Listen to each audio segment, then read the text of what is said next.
দুর্নীতি তোলাবাজির অভিযোগে একের পর এক তৃণমূল নেতা কাউন্সিলর গ্রেফতার হচ্ছে, আর তাদের যখনই বাইরে আনা হচ্ছে তাদেরকে লক্ষ্য করে ডিম গোবর কি নয় তাদেরকে উদ্দেশ্য করে ছোড়া হচ্ছে। সেই একই ছবি আবারও দেখা গেল, চোর চোর স্লোগান আর ডিম ছোড়া হলো।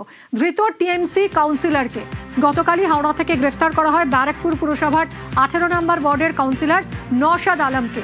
আজ ব্যারাকপুর বিএন বসু হাসপাতালে যখন মেডিকেল চেক আপ করাতে নিয়ে যাওয়া হচ্ছিল সেই সময় ঠিক কি পরিস্থিতি হয়েছিল দেখুন সেই ছবিটা।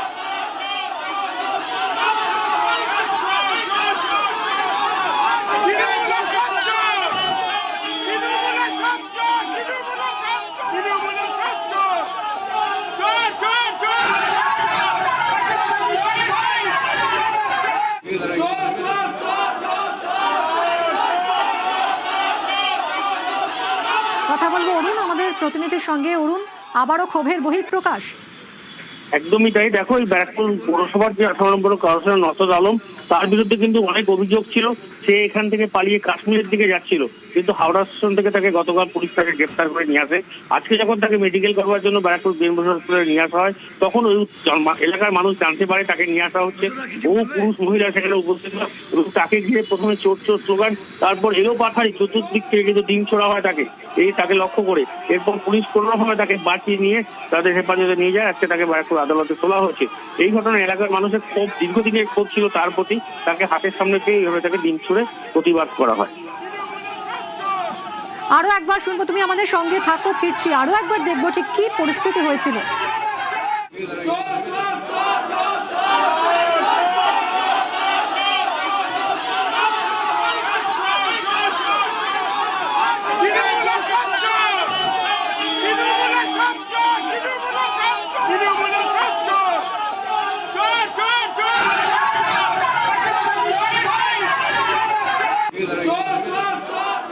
গতকালই হাওড়া থেকে গ্রেফতার করা হয় ব্যারাকপুর পুরসভার 18 নম্বর ওয়ার্ডের কাউন্সিলর নওশাদ আলমকে।